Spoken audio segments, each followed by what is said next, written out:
How do our activities effect the environment, कैसे हमारी क्रियाएं पर्यावरण पे प्रभाव डालती हैं।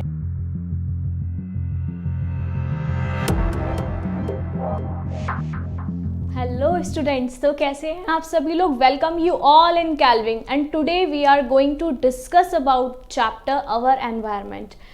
जैसे हमने अपने लास्ट के 2 पार्ट में डिस्कस करा था अपने इस चैप्टर को कि इन्वायरमेंट क्या होता है, इकोसिस्टम क्या होता है, इकोसिस्टम में कंपोनेंट्स कौन कौन से होते हैं, फूड चेन क्या होता है, फूड वेब क्या होता है, और बायोलॉजिकल मैग्निफिकेशन क्या होता है, 10% लॉ क्या होता है। ये सारे चैप्टर हम अपने प्रीवियसली 2 पार्ट में हम ऑलरेडी डिस्कस कर चुके हैं। अब हम इस चैप्टर में डिस्कस करने वाले हैं अपने लास्ट का टॉपिक, जो है हमारा how do our activities effect the environment, कैसे हमारी क्रियाएं पर्यावरण पे प्रभाव डालती हैं। ठीक है, तो इस चैप्टर में अब हम ये पढ़ेंगे कि किस तरह से जो भी हमारी ह्यूमन एक्टिविटीज़ हैं वो हमारे एनवायरनमेंट को कैसे अफेक्ट करती हैं। तो जैसा हम सब देख सकते हैं इस पिक्चर में कि ये बहुत ही क्लीन जो नेचुरल है, ये है हमारा नेचुरल एनवायरनमेंट जो गॉड गिफ्टेड है। कितना सुंदर एनवायरनमेंट है हमारा, ये हमारा क्या है, गॉड गिफ्टेड एनवायरनमेंट है। इसमें हम देख सकते हैं कि ये समुद्र कितना सुंदर और कितना प्यारा है, पर जो भी हमारी एक्टिविटीज़ होती है, जो भी हमारी क्रियाएं होती हैं, जो लिविंग ऑर्गेनिजम्स करते हैं, उनसे क्या हुआ है, इस पर हमारे इस सुंदर सी धरती पे बहुत सारे प्रभाव पड़े हैं, जिसके कारण हम कुछ ऐसी हो गई है। अगर हम ऊपर से देखें तो अभी भी ये हमें साफ लग रही है, पर जहाँ पे हम जितनी इसकी डेप्थ में जाएंगे, जितनी इसकी गहराई में जाएंगे, वहाँ पर उतना ही ज़्यादा पोल्यूशन और वेस्ट, ये सारी चीज़ें इसमें हो चुकी हैं। अब देखिए आप, ये देखिए कितना सुंदर हमारा एनवायरनमेंट है, पर जैसे हम वहाँ पे देख सकते हैं कि इसके जो दिख कुछ और रहा है और है कुछ और। ठीक है, क्योंकि जो हमारी नेगलेंस है उसमें हमने क्या करा है, उसके कारण हमने अपने एनवायरनमेंट को दूषित कर दिया है, मतलब पॉल्यूटेड कर दिया है, जिसके कारण अब हमारा एनवायरनमेंट कुछ ऐसा हो गया है, दिख कुछ और रहा है और है कुछ और। इसको हम ना ही यूज़ कर सकते हैं और ना ही हम डायरेक्टली विदाउट एनी फर्टिलाइजेशन हम इस पानी को यूज़ कर सकते हैं। क्यों? क्योंकि जितनी भी हमारी ह्यूमन एक्टिविटीज़ है, डेली लाइफ की जितनी भी एक्टिविटीज़ है, इंडस्ट्रियलाइजेशन की वजह से ये सारी चीज़ें क्या हो गई हैं, हमारी पॉल्यूटेड हो गई हैं।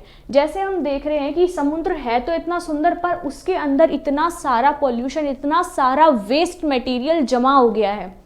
ये देखिए आप इसमें कि कैसे प्लास्टिक हो गई, कैसे हमारा जो नॉर्मल अपना वेस्ट होता है, कभी हम अपने रिलीजन्स के उस पर कि हमें ये सारी चीज़ें इसी में ही डालनी है, नहीं तो पाप चढ़ेगा एंड ऑल, ये सारे हमारे जितने भी हमारे मिथ्स हैं उसके अकॉर्डिंग हमने अपना एनवायरनमेंट इतना सुंदर पॉल्यूटेड कर दिया है।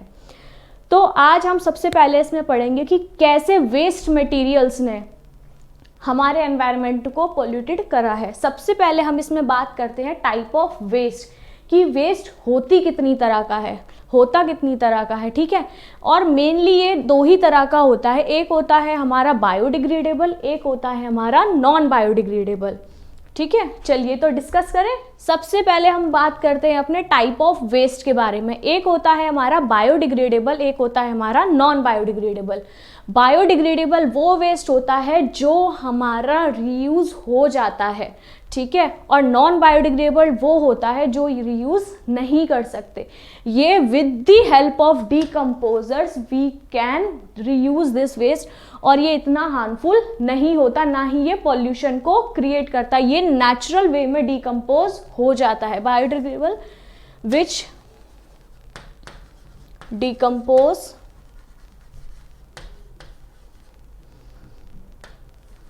बाय डिकम्पोजर्स, मतलब डिकम्पोजर्स की वजह से जितने भी हमारे डिकम्पोजर, मतलब जैसे बैक्टीरिया हो गया, फंजाई हो गया, नेचुरल जो हमारे डिकम्पोजर है, जो अभी हमने लास्ट डिस्कस करा था कि डिकम्पोजर्स होते क्या हैं। आप लास्ट की वीडियो को अच्छे से देखिएगा तो आपको समझ में आएगा कि डिकम्पोजर्स का रोल क्या होता है और ये कैसे काम करते हैं, इनकी फंक्शनिंग क्या होती है। तो हमने इसमें देखा था कि जो डिकम्पोजर्स होते हैं, ये जो नेचुरल वेस्ट होता है इसको क्या करते हैं, ख़त्म कर देते हैं, डिकम्पोज कर देते हैं। ये क्या करता है, ये हमारे एनवायरनमेंट को क्लीनिंग का काम करता है, इसीलिए हम डिकम्पोजर्स को बोलते हैं क्लीनिंग एजेंट ऑफ एनवायरनमेंट। पर जो हमारा नॉन बायोडिग्रेडेबल वेस्ट होता है, ये क्या होता है, जैसे प्लास्टिक हो गई, पॉलीथीन हो गई,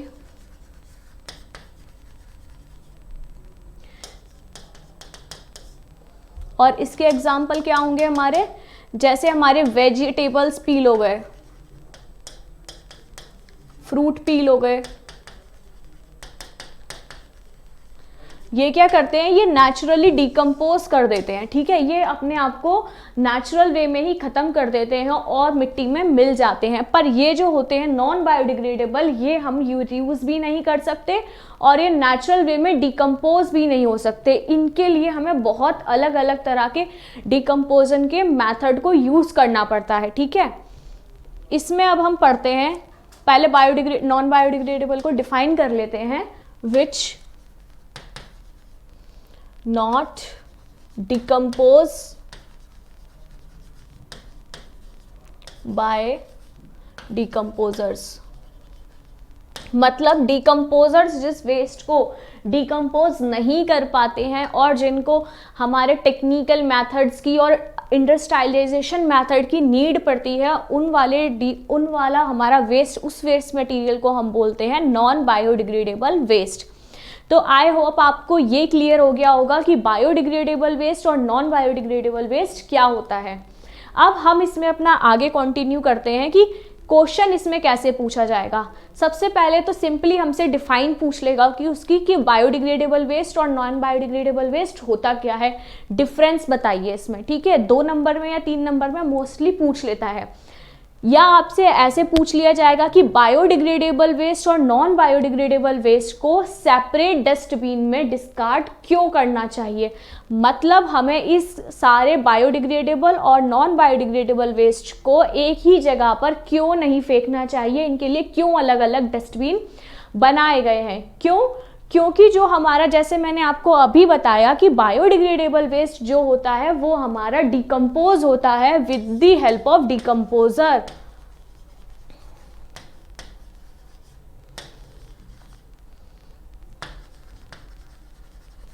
ठीक है, पर जो हमारा नॉन बायोडिग्रेडेबल वेस्ट होता है ये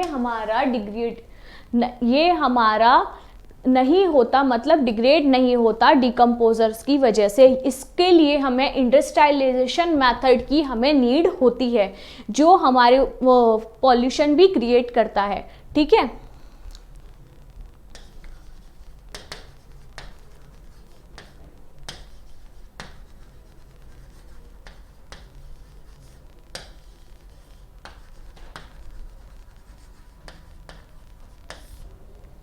अब इनमें हम इसमें एग्जाम्पल भी अपना पुट कर सकते हैं। 1 मार्क में हम अगर सपोज हमसे पूछ रहा है, जब तक हम उसको डिफाइन कर देंगे तो सिर्फ हमें आधा ही नंबर मिलेगा, पर जब हम एग्जाम्पल से उसको एक्सप्लेन करते हैं तब हमें उसमें पूरा 1 मार्क मिल जाता है। तो ये मत छोड़िए, ये छोड़ नहीं दीजिएगा आपकी, अपना आपने डिफाइन तो कर दिया पर उसका एग्जाम्पल नहीं लिखा, आपको एग्जाम्पल भी मेंशन करना पड़ेगा, ठीक है। और उसने अब हमसे पूछा कि ये वेस्ट सेपरेट डस्टबिन में क्यों हमें डालना चाहिए, क्यों डालना चाहिए। मैंने अभी आपको बताया कि इन दोनों के जो डिकम्पोजन के मेथड होते हैं वो बिल्कुल डिफरेंट होते हैं। अगर हम इन्हें एक ही जगह पे डिकम्पोज करेंगे, एक ही जगह पे डिस्कार्ड कर देंगे तो क्या होगा, उससे हमारे जो इंडस्ट्रियलाइजेशन मेथड जो हमारे करे जाते हैं उससे उन लोगों को उसको सेपरेट करने में ना बहुत मुश्किल आती है, क्योंकि अगर वो पहले उसी में आपने सब कुछ फेंक दिया, उसी में ऑरेंज पील पड़े हैं, उसी में नेचुरल और उसी में आपकी पॉलीथीन, प्लास्टिक, सब कुछ आपने एक ही जगह पे इकट्ठा कर दिया है। इसके कारण क्या हुआ है, ना तो वो नेचुरल प्रोसेस ईजिली काम कर पाएगा, ना ही हमारा ये इंडस्ट्रियलाइजेशन मेथड, ना ही न्यू टेक्निकल मेथड यूज़ करा जाएगा। इस वजह से इतने सुंदर सुंदर गवर्नमेंट में डस्टबिन बनाए हैं कि आप उनको अलग अलग जगह पे जाके डिस्कार्ड करें। तो थोड़ा सा चलिए, अपने पैरों को कस दीजिए और इधर उधर अपना वेस्ट डालने की जगह उन सुंदर सुंदर से कलरफुल डस्टबिन में अपना वेस्ट को डिस्कार्ड करिए, ठीक है। जो आप करेंगे वही आपको मिलेगा। अगर आप जितना आपने पोल्यूशन क्रिएट करेंगे, जितना आप इसमें और ज़्यादा फैलाते चले जाएंगे इस पोल्यूशन को और अवेयरनेस नहीं क्रिएट करेंगे अपने अंदर, हर एक इंसान के हाथ में उसका एनवायरनमेंट है, ठीक है। जैसा मैंने अपनी फर्स्ट पीपीटी में आपको शो करा था कि ये इस तरह का मैंने आपको एक पिक्चर शो करा था जिसमें एक सुंदर सा प्लांट हम सभी के हाथ में है। तो क्या है इसका मतलब कि हमारे ही हर एक इंडिविजुअल के हाथ में उसका एनवायरनमेंट है, ठीक है। तो जैसा आप उसको कहते हैं ना, बोया पेड़ बबूल का तो अमियाँ कहाँ से आए, तो ये चीज़ इसमें ही आएगी। जितना आप इसमें पॉल्यूशन आप डालते चले जाएंगे, जितना आप वेस्ट इधर उधर फेंकते चले जाएंगे, आप खुद ही अवेयरनेस क्रिएट नहीं करेंगे अपने अंदर जब तक आप अपने आप को अच्छे से, हम चाहते तो हैं कि हम अच्छे एनवायरनमेंट में रहे, हेल्दी एनवायरनमेंट में रहे, पर उसको हेल्दी करेगा कौन? क्या सिर्फ एक गवर्नमेंट हमारे लिए काफ़ी है उसके लिए? नहीं, individual awareness is very important, ठीक है। एक मैं आपको चलो आपको एक लेडी का बात बताती हूँ। एक थी, ब्रिटेन की है, आई थिंक मुझे उसका प्लेस तो नहीं पता, पर 70 ईयर ओल्ड एक लेडी ने पूरा 1 साल अपने 35 ओशियंस को क्लीन करने में लगाया है। क्या उस अकेली की ही वो रिस्पॉन्सिबिलिटी है? नहीं ना। तो हम सबको उस चीज़ के लिए अवेयर होना पड़ेगा और एनवायरनमेंट को हेल्दी बनाना पड़ेगा।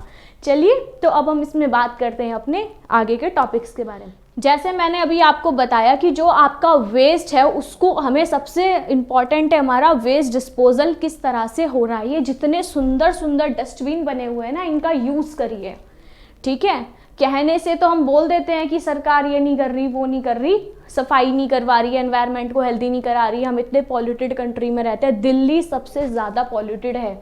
क्यों? उसके लोगों की वजह से। क्यों फॉरेन कंट्री में इतना पॉल्यूशन नहीं है? क्योंकि उसमें हर एक इंडिविजुअल अवेयर है अपने एनवायरनमेंट के लिए, ठीक है।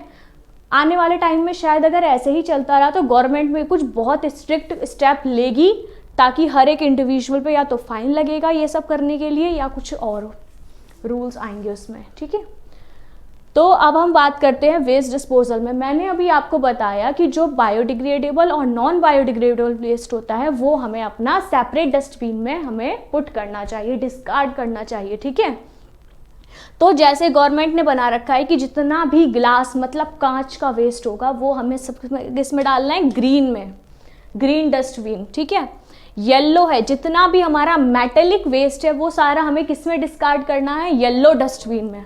जितना भी हमारा प्लास्टिक है वो सारा किस में करना है? ऑरेंज में। और जितना भी हमारा पेपर है वो किस में करना है हमको?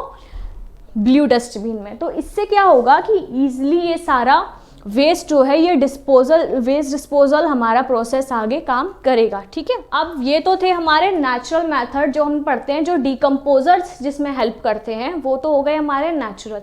अब वेस्ट के कैसे उस वेस्ट को डिकम्पोज करा जाता है, तरह तरह के, इसमें एक ही मेथड से तो सारा वेस्ट हमारा डिकम्पोज होता नहीं है।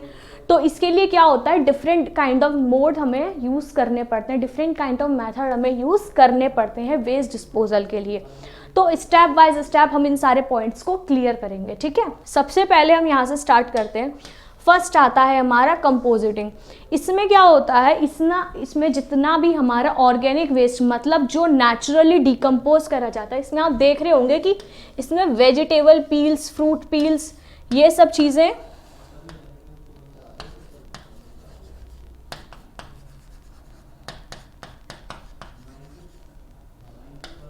ठीक है, ये सारी चीज़ें इसमें ऐड करी जाती हैं। हम एक सपोज एक हमने बॉक्स बनाया है यहाँ पर, इसमें क्या करा हमने, इसमें अपना वेजिटेबल पील, फ्रूट पील, ये सब हमने इसमें ऐड कर दिया, ठीक है। और हमने इसमें मिट्टी भी ऐड कर दी, सॉइल।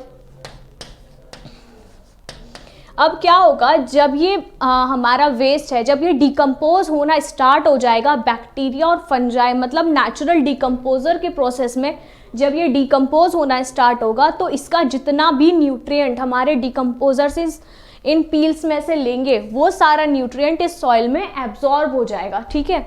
ये सारे इसके मिनरल किसको मिल जाएंगे? इस सॉइल को, ठीक है। तो ये क्या हो गया, नेचुरल वे में डिकम्पोज हो गया, ठीक है।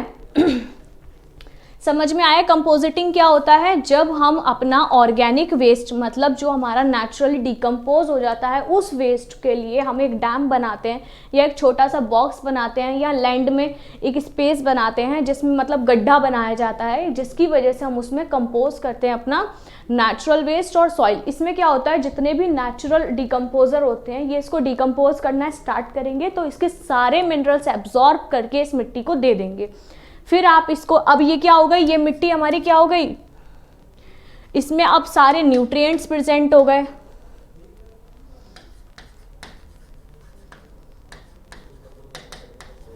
न्यूट्रिएंट्स, ठीक है, सारे इसके मिनरल्स, जितना भी डिकम्पोजर ने लिया सारे इसके मिनरल्स मिल गए इसको, ठीक है। अब ये क्या हो गई, अच्छी फर्टाइल हमें सॉइल प्रोवाइड हो गई, ठीक है। अब इसमें हमारा सेकंड स्टेप आता है लैंड फिलिंग का।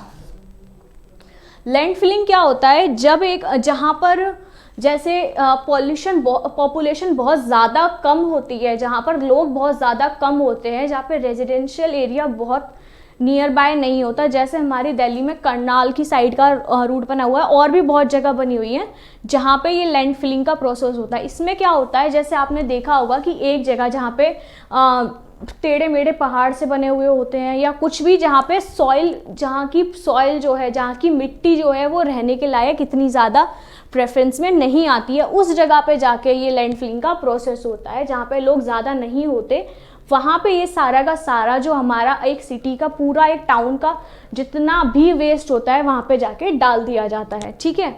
इससे क्या होता है, आपने देखे होंगे करनाल साइड में आप मोस्टली जाएंगे तो वहाँ पे आपने देखे होंगे पहाड़ बने हुए हैं। इनके पहाड़ सपोज वो नहीं है जो आपके नेचुरल वे में बनाए जाते हैं, ये सारे किसके कूड़े के पहाड़ बने हुए हैं वहाँ पर, ठीक है। उसको बोलते हैं हम लैंड फिलिंग, कि हमने एक जगह जाके अपना सारा कूड़ा डाल दिया। ऐसे ही आप देखेंगे कि आपके घर के आसपास भी एक बहुत बड़ा डस्टबिन बना हुआ होगा, ठीक है, जो गवर्नमेंट की रोज़ वहाँ पे आपके घर का डेली का कचरा जाके वहाँ पे इकट्ठा होगा, फिर वहाँ से गवर्नमेंट क्या करेगी, उसको इस लैंड फिलिंग में डाल आएगी, ठीक है। ये जो जितने भी ट्रैक्टर्स होते हैं ये सारे भर भर के जाते हैं और उस एक पर्टिकुलर स्पेस में हम ये सारा अपना कचरा इकट्ठा करते रहते हैं, ठीक है। अब इसमें क्या है, इसमें सब तरह का वेस्ट होगा, तो ये नेचुरली डिकम्पोज तो होगा नहीं, तो इसमें अब ये इसमें छांटा जाएगा, जो बायोडिग्रेडेबल होगा, नॉन बायोडिग्रेडेबल वेस्ट होगा वो हमारा, वो उसको कलेक्ट करेंगे, फिर उसको डिकम्पोज करेंगे, ठीक है। अब इसमें आता है इनक्रिएशन, थर्ड मेथड। इसमें क्या होता है, जितना भी वेस्ट होता है हमारा, जो हम नेचुरली डिकम्पोज नहीं कर सकते डिकम्पोजर्स की हेल्प से, वो वेस्ट हम सारा क्या कर देते हैं, जला देते हैं। अब वो वेस्ट किस में चेंज हो गया, ऐश में, मतलब राख में, मिट्टी में मिल गया वो सारा वेस्ट, ठीक है। ये आप देख रहे होंगे। तो हमने क्या करा, एक जगह पे हम इकट्ठा करा हमने अपना सारा कचरा और उसको हमने जला दिया, अब वो क्या वेस्ट हो गया, मिट्टी में मिल गया, तो अब कुछ बचा ही नहीं। इससे क्या होगा, इससे होता है पोल्यूशन, एयर पोल्यूशन। इससे क्या हुआ, सॉइल पोल्यूशन। क्यों, क्योंकि जो ये हमारा मेथड है इससे हमारी जो मिट्टी है वो हमने क्या करती है, खराब करती है। इससे पोल्यूशन भी तो कितना क्रिएट होगा, आप उसके पास से आप निकल नहीं सकते हो। अगर आप थोड़ा आसपास भी उसके पास जाएंगे तो आप देखेंगे उसमें से कितनी स्मेल आ रही है, इतना पोल्यूटेड होता है कि आप उसके आसपास से क्रॉस नहीं कर सकते, ठीक है। अब हमारा रिसाइकलिंग मेथड क्या करते हैं, जितना भी जैसे पेपर हो गया, जो हमारी इको फ्रेंडली पॉलीथीन्स हो गई, बैग्स हो गए, वो क्या करते हैं हम इंडस्ट्रियलाइजेशन मेथड से, मतलब अपनी फैक्ट्रीज में जाके उसको रिसाइकिल करते हैं, ठीक है।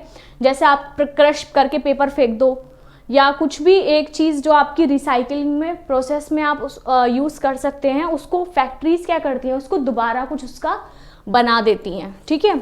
जैसे आप देखते होंगे जो रफ नोटबुक्स होती हैं वो भी इसी प्रोसेस के थ्रू बनती हैं, जो ब्लैक पेजेस की होती हैं।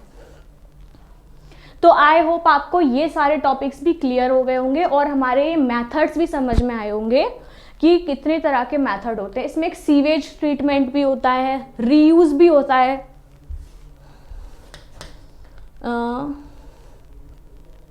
रीयूज मतलब जो आपके घर में बॉटल्स आ रही हैं, जो आपकी ग्लास की बॉटल्स आती हैं, उस पर भी लिखा हुआ होता है कि वो आप उसको रीयूज़ कर सकते हैं। जितना भी आपका ग्लास की बॉटल्स में जितना भी, जैसे जैम की बॉटल्स हो गई, सपोज जूस आ गए, शेक आ गए, वो वाली जो कुछ बॉटल्स होती हैं उसको आप रीयूज़ कर सकते हो। आप उसमें कुछ भी और चीज़ें, स्पाइसेस वगैरह या कोई भी और चीज़ें आप उसमें स्टोर करके अपने घर में रीयूज़ कर सकते हो।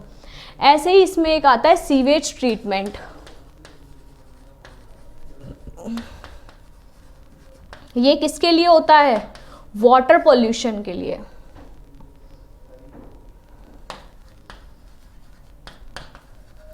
जितना भी हमारा पानी जो होता है उसको हम साफ करने के लिए, जितना गंदा पानी है हमारा उसको हमें साफ करने के लिए सीवेज ट्रीटमेंट का यूज़ करना पड़ता है। जितना भी अब हमारा पॉल्यूटेड पानी है वो इस ट्रीटमेंट के थ्रू साफ करा जाएगा, उसके सारे फिल्टराइजेशन का प्रोसेस होगा।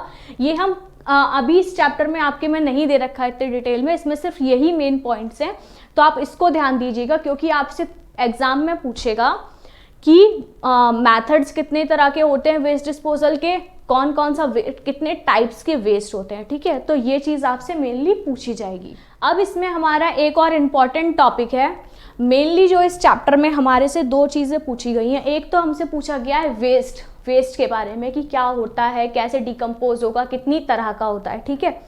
और हमसे फिर पूछा गया है इसमें ओजोन डिप्लीशन के बारे में। अब हम इसमें बात करते हैं, हम छोटी क्लासेस से ये पढ़ते आ रहे हैं कि ओजोन डिप्लीशन क्या होता है, ओजोन लेयर क्या होती है, पर आज हम इसको फिर से अच्छे से रिवाइज करेंगे कि ओजोन लेयर क्या है और इसके फंक्शन क्या हैं, ये कैसे अफेक्ट करती है, इसकी प्रेजेंस क्या इफेक्ट करती है ह्यूमन बॉडीज़ पे। अब इसमें हम बात करते हैं अपनी ओजोन लेयर के बारे में। ओजोन क्या होती है हमारी?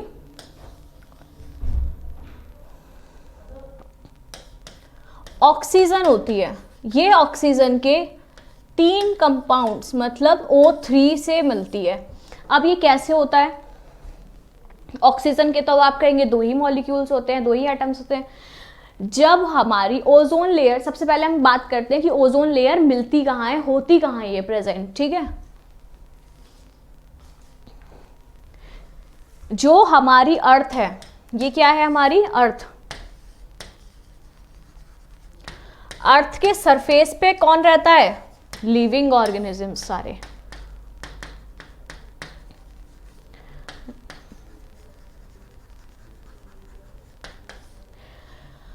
जैसे अब ठंड पड़ रही है, इस समय क्या हो रहा है, बहुत ज़्यादा ठंडा मौसम हो रहा है। अब हम क्या कर रहे हैं, अपने आप को बचाने के लिए हम ब्लैंकेट्स को ओढ़ते हैं, ठीक है।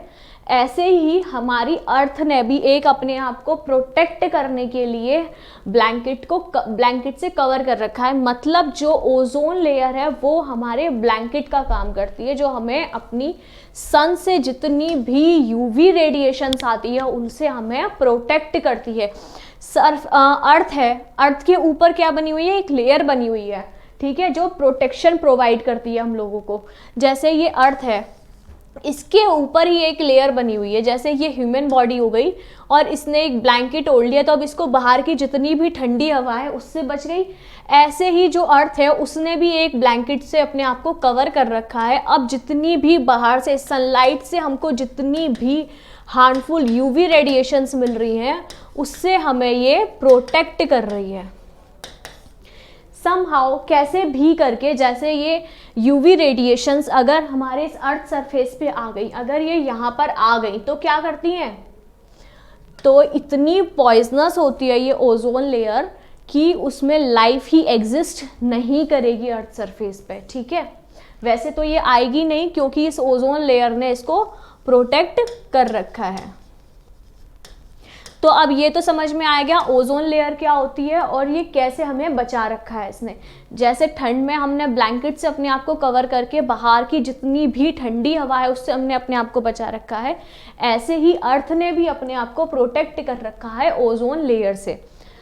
पर अब ओजोन लेयर में हमें ये पढ़ना है डिप्लीशन। ओजोन लेयर में डिप्लीशन कैसे हो रहा है, मतलब इसमें कुछ चीज़, डिप्लीशन मतलब क्या होता है, थिनिंग प्रोसेस, कि ये चीज़ कैसे पतली होती चली जा रही है।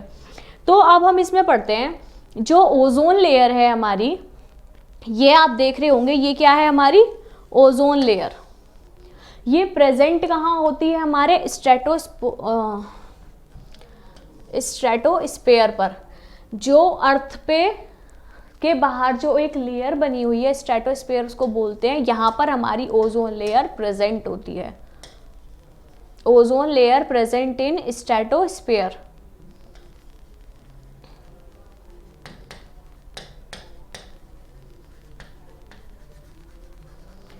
ठीक है, अब हमें ये भी पता चल गया कि ओजोन लेयर क्या होती है, रफली हमने इसको जान लिया कि ओजोन लेयर क्या होती है, कहाँ पर प्रेजेंट होती है, इसका हमने फंक्शन भी जान लिया कि ये क्या करती है। ये हमें यूवी रेडिएशन से प्रोटेक्ट करती है, जो हमें कौन देता है, सन देता है।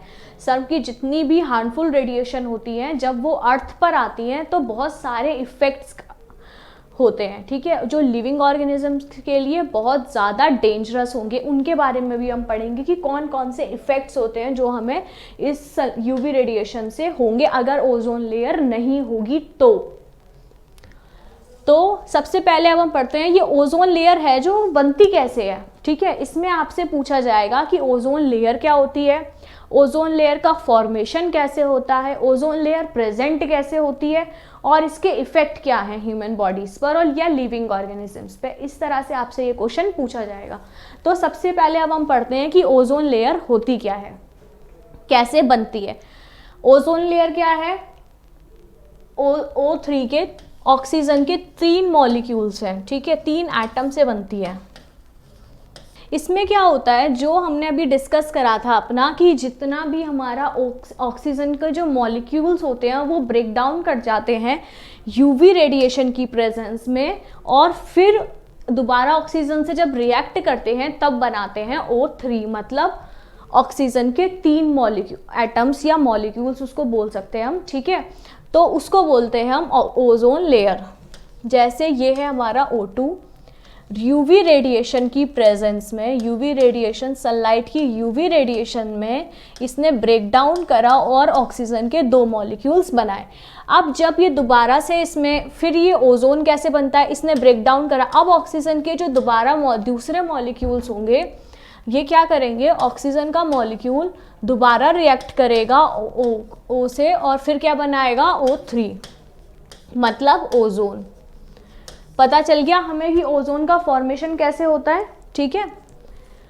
अब हम बात करते हैं कि ओजोन लेयर के इफ़ेक्ट्स क्या होते हैं ह्यूमन बींग्स पे या लिविंग ऑर्गेनिजम्स पे। तो आई होप आपको ये वाला पॉइंट क्लियर हुआ होगा कि ओजोन क्या होती है, ओजोन का फॉर्मेशन कैसे होता है, ओजोन प्रेजेंट कहाँ पर होती है, ओजोन का फंक्शन क्या होता है और ओजोन कितनी पॉइजनस गैस है। अगर ये समहाउ कैसे भी अगर ये हमारे अर्थ सरफेस पे आ जाती है तो लिविंग ऑर्गेनिजम्स नहीं बचेंगे, लाइफ एग्जिस्ट नहीं करेगी, इतनी पॉइजन है ये, पॉइजनस गैस है। पर क्या हो रहा है, जो भी हमारी जैसे जो फंक्शनिंग हो रही है, जैसे जो हमारे लिविंग ऑर्गेनिजम्स मतलब जो अर्थ से, अब क्या हो रहा है, पहले तो इसको इससे खतरा था। सपोज हम इस पर डिस्कस करते हैं, ये है हमारी ओजोन लेयर, ये है हमारी अर्थ और ये है हमारी ओजोन लेयर। पहले क्या हो रहा था, ये है हमारा सन, इससे जो यूवी रेडिएशंस आ रही थी ये सिर्फ यही पहले इस पे इफेक्ट कर रही थी, जिसकी वजह से हमारी ओजोन लेयर क्या है, टूट रही थी, मतलब कहीं कहीं से ये पतली होना स्टार्ट हो गया था। यहाँ से तो ये प्रोटेक्ट कर रही थी, अब क्या हुआ, अब अर्थ से भी हार्मफुल रेडिएशंस आने लग गई, मतलब CFCS, मेन जो इसका हार्मफुल गैस है वो क्या है, CFCS, क्लोरोफ्लोरोकार्बन, जो किस में प्रेजेंट होती है, जो रेफ्रिजरेटर होता है, AC होता है और स्प्रेज होते हैं, DTD होते हैं, इनमें क्या होता है, ये गैस प्रेजेंट होती है। ये क्या करते हैं, इसके ज़्यादा यूज़ जब होने लग गया तो उसकी वजह से इसके सबसे ज़्यादा यूज़ जब होने लग गया तो इससे जो ये गैस निकल रही है ये क्या कर रही है, अब इसमें इसको इफ़ेक्ट कर रही है, हमारी ओजोन लेयर तक पहुंच जाती है। ये इतनी हल्की होती है कि ये ऊपर ओजोन तक पहुंच जाती है और उसको भी ये इफ़ेक्ट करने लग गई है, ठीक है। ये चीज़ इसमें क्या हुआ था 1980 के अराउंड, तो ये नोटिस करा गया था कि अंटार्कटिका के ऊपर जो ओजोन की लेयर बनी हुई है वो हमारी क्या हो रही है, डिप्लीट होना स्टार्ट हो गई है, मतलब पतला होना स्टार्ट हो गया। डिप्लीशन मतलब क्या होता है, थिनिंग, मतलब वहां से ये पतली होनी स्टार्ट हो गई है। तो इससे क्या होगा, अब ईजिली ज़्यादा अगर इसमें से और भी गैसेस जाएंगी या और ज़्यादा यूवी रेडिएशंस अगर उस पर्टिकुलर प्लेस पे और ज़्यादा होने लगेगी तो या पर्टिकुलर या पूरी ओजोन लेयर को ये अफेक्ट करने लग गई है। अभी तक ये अर्थ को प्रोटेक्ट कर रही थी, अब क्या हो गया, इस ओजोन लेयर पे ही खतरा मंडरा रहा है। जैसे अब हमारे ब्लैंकेट में किसी भी एक जगह से सपोज उसका जो फैब्रिक है वहाँ से लूज कर जाए, ब्रेक डाउन कर जाए वो अपना आपस में, या वहाँ से पतला हो जाए या कट जाए, फट जाए, तो क्या करेगा, बाहर की सारी ठंडी हवा उसमें आने लग जाएगी हमको। वैसे हमें पता नहीं चल रहा है, पर कहीं पर जब हमें इसको इफेक्ट करेगी तब क्या कर रही है, वो ठंडी हवा हमें आ रही है। ऐसे ही जब ये ओजोन लेयर अर्थ पर इसकी कवरिंग कम होती चली जाएगी तो यूवी रेडिएशंस आने लग जाएंगी। उससे क्या होगा, कैंसर होगा, इफेक्ट होगा ह्यूमन हेल्थ पे, प्लांट्स पर, एनिमल्स पर, सभी चीज़ों पे इसका इफेक्ट होना स्टार्ट हो जाएगा। तो इसमें अभी हमने पढ़ा कि ओजोन लेयर क्या होती है, कौन सी गैसेस हैं जो ओजोन लेयर को इफ़ेक्ट कर रही हैं और कैसे यूवी रेडिएशंस इसको इफ़ेक्ट करती हैं सन की। अब हम इसमें पढ़ते हैं, तो इसके लिए क्या गया, UNEP United nation environment protection act बनाया गया। इसमें क्या हुआ था, वर्ल्ड की जितनी भी डेवलपिंग कंट्रीज़ हैं या वर्ल्ड की जितनी भी कंट्रीज़ हैं उन्होंने क्या करा था, उसमें पार्टिसिपेट करा गया उस ऑर्गेनाइजेशन में, और उसमें 1987 में बनाई गई थी UNEP। इसमें क्या हुआ था, इसमें सारी जितनी भी कंट्रीज़ हैं वो सारी इन्होंने पार्टिसिपेट करा था। उसमें इन सभी से इस ऑर्गेनाइजेशन ने बोला था 1987 के अराउंड कि आपको अपनी कंट्रीज़ में CFCs का, ये हार्मफुल गैसेस का प्रोडक्शन कम करना पड़ेगा, या तो इनका यूज़ ही ख़त्म कर दो या इनको कम कर दो, ठीक है। तो उससे क्या हुआ कि क्योंकि उनको समझ में आ रहा था कि ओजोन लेयर अगर हट जाएगी या कहाँ से डिप्लीट होनी स्टार्ट हो जाएगी तो कितनी हार्मफुल है लिविंग ऑर्गेनिजम्स के लिए, इसीलिए इन्होंने ये ऑर्गेनाइजेशन बनाई गई थी ताकि सबको अवेयर कर सके कि ये कितनी हार्मफुल गैस है जो सारी कंट्रियों से मिलके जा रही है। अभी सिर्फ अंटार्कटिका है और अब आगे और भी सारी प्लेसेस हमारी डेंजर में आ सकती हैं। अब हम इसमें पढ़ते हैं कि कैसे इम्पैक्ट डालते हैं ओजोन डिप्लीशन। अब क्या इम्पैक्ट्स होते हैं इसके ह्यूमन बॉडीज़ पे। इसमें क्या होता है, कैटरेक्ट होता है आइज़ पे, कैटरेक्ट मतलब कुछ धुंधपन सा आने लगता है, मतलब जो हमारी आंखें होती हैं अभी हमें ये विजिबल शो कर रही हैं, पर क्या होता है इस पे ना ऐसा कुछ डबल लेयर या इसका ये जो रेटिना होता है इसको विजिबिलिटी इसकी कम होने लग जाती है। और स्नो ब्लाइंडनेस, मतलब ऐसा लगेगा जैसे हमारे आगे स्नो है, मतलब सफ़ेद सफ़ेद सा ऐसा आइज़ के ऊपर एक और लेयरिंग बनने लग जाएगी। ये सारी किसके इफ़ेक्ट्स हैं, ये सारे इम्पैक्ट्स हैं हमारे आ रहे हैं ओजोन लेयर के डिप्लीशन की वजह से, ठीक है। अब आप देखेंगे स्किन कैंसर, स्किन कैंसर सिर्फ और सिर्फ यूवी रेडिएशन से ही होता है मोस्टली।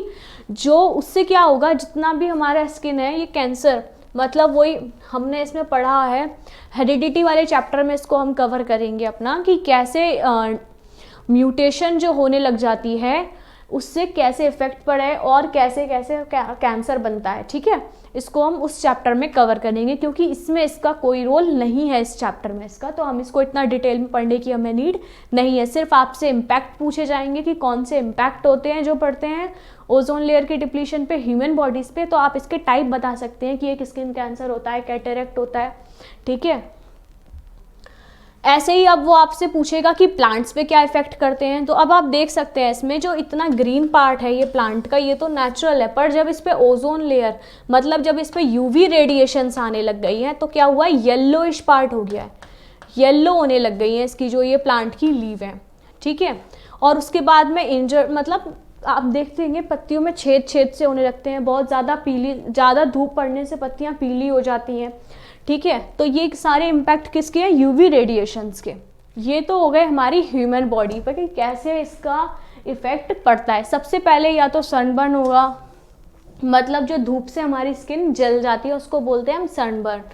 इस तरह की कुछ स्किन हो जाएगी हमारी, सन डैमेज स्किन हो जाएगी, ऐसे मतलब कुछ इफेक्ट सा पड़ने लगेगा और मतलब बहुत अजीब सी रेडनेस इतनी ज़्यादा हो जाएगी उस स्किन पर हमारी, ठीक है। कैटरेक्ट होता है, स्नो ब्लाइंडनेस होती है, स्किन कैंसर होता है, ये मैंने आपको बताया। कैटरेक्ट ये हो गया, स्नो ब्लाइंडनेस ये हो गई। कुछ रेटिना जो हमारा होता है वो कुछ इस तरह का शो करता है, और स्नो ब्लाइंडनेस में कुछ वाइट वाइट सा पोर्शन जो होता है ना हमारे आईज के आसपास का, वो होने लग जाता है। ऐसे ही हमारा स्किन कैंसर होगा। इसका कैंसर क्या होता है हमारा, जब हमारी बॉडी में सेल की ग्रोथ बहुत ज़्यादा होने लग जाती है, म्यूटेशन होने लगती है, मतलब कि किसी भी तरह का सेल मिल रहा है, उसको हम बोलते हैं स्किन कैंसर। ठीक है, तो ये हो गए हमारे इफ़ेक्ट जो हमारी ह्यूमन बॉडीज़ पे पड़ेंगे। ठीक है, अब हम बात करते हैं कि ये प्लांट पे कैसे इफेक्ट डालते हैं। अब आप देख रहे हैं, मैंने अभी आपको बताया कि ये क्या है, ये हमारा नेचुरल प्लांट है जिसपे यूवी रेडिएशन नहीं है। अब जब यूवी रेडिएशन बहुत ज़्यादा आने लगेगी, मतलब ओजोन लेयर का डिप्लीशन बहुत ज़्यादा अमाउंट में होने लगेगा, तो कुछ इस तरह से हो जाएगा। ये जो हमारी लीव्स होंगी कुछ इस तरह से अफेक्ट करेंगी। ठीक है, तो ये चैप्टर आपका यहीं पर ख़त्म हो गया है। अब हम इसमें बात करते हैं कि क्वेश्चन में पूछा क्या जाएगा। सबसे पहला है कि ओजोन क्या होती है, कहाँ और कैसे ये बनती है। फिर इसने पूछा कि अब ये कैसे इफ़ेक्ट करेगी इकोसिस्टम पर। इकोसिस्टम क्या है, जहाँ पे एक पूरा, ये आप किसी भी तरीके का हो सकता है। इकोसिस्टम के बारे में हमने बहुत अच्छे से अपने प्रीवियस लेक्चर में हमने इसको कवर करा है, इस पॉइंट को, कि कैसे और कहाँ और कितनी तरह का इकोसिस्टम होता है। ओजोन डिप्लीशन क्या है और उसका खतरा क्या है, क्यों हमें उसके बारे में चिंता करने की ज़रूरत है। क्योंकि जो हमारी बॉडी, हमारी जो अर्थ पे प्रोटेक्टिंग कवरिंग है, उसका जब डिप्लीशन होने लग जाएगा, वो क्या करेगा, ह्यूमन बॉडीज़ पर और अर्थ पे जितने भी लिविंग ऑर्गेनिज्म है उन पे अपना इम्पैक्ट डालना स्टार्ट कर देगा, जिसकी वजह से जितनी भी लाइफ सरफेस पर, अर्थ के सरफेस पे एग्जिस्ट करती हैं, वो उनके लिए खतरा बन जाएगा और वहाँ पर कोई भी लाइफ एग्जिस्ट नहीं करेगी अगर इसी तरह से ओजोन का डिप्लीशन होता चला गया। ठीक है, तो आई होप आपको ये वाला लेक्चर अच्छे से समझ में आया होगा। इसमें हमने अपना पूरा चैप्टर जो है हमारा आर एनवायरनमेंट, ये हमने अपना 3 पार्ट में कवर करा है। ठीक है, अब इसमें हम एक चीज़ और देख लेते हैं। अब आप ये देखिए, ये मैंने यहाँ पे इसलिए स्पेशल मेंशन करा है ये वाला फ़ोटो, क्योंकि ये हमारी इतनी सुंदर सी अर्थ है और ये किसके हाथ में है, हमारे हाथों में है। ठीक है, ये इसमें 3 जनरेशन शो कर रही हैं। तो जनरेशन टू जनरेशन हम जैसा ही इफेक्ट, जैसा हम अपनी अर्थ को दूसरे को देंगे, अपनी नेक्स्ट जनरेशन को हम उसको कैसा देना चाहते हैं, हम उसको हेल्दी इन्वायरमेंट देना चाहते हैं या हम ऐसा ही पॉल्यूटेड एनवायरनमेंट देना चाहते हैं, ये सब चीज़ें किस पे डिपेंड करती है, हम हर एक इंडिविजुअल पे। तो अवेयरनेस हर एक इंडिविजुअल की होनी चाहिए अपने एनवायरनमेंट के लिए। ठीक है, जितना हम अपना अवेयर रहेंगे उतना ही अच्छा एनवायरनमेंट हम अपनी आने वाली जनरेशन को दे सकते हैं। अब इसमें एक छोटे से नन्हे हाथों को तो नहीं पता ना कि उसको क्या मिला है, उसको तो जब वो बड़ा होगा, जब तक शायद वो चीज़ें वो कवर भी ना कर पाए। तो ये अवेयरनेस क्या है, हमें आज से और अभी से ही हमें अपने अंदर लाने पड़ेगी कि ये एनवायरनमेंट सिर्फ और सिर्फ सरकार की जिम्मेदारी नहीं है, हम हर एक इंडिविजुअल की जिम्मेदारी है। ठीक है, तो अवेयर रहिए, हेल्दी रहिए और अपने एनवायरनमेंट को बचाइए। ठीक है, चलिए, तो ये लेक्चर हमारा यहीं पर ख़त्म होता है। मिलते हैं अपनी नेक्स्ट क्लास में। Bye, take care.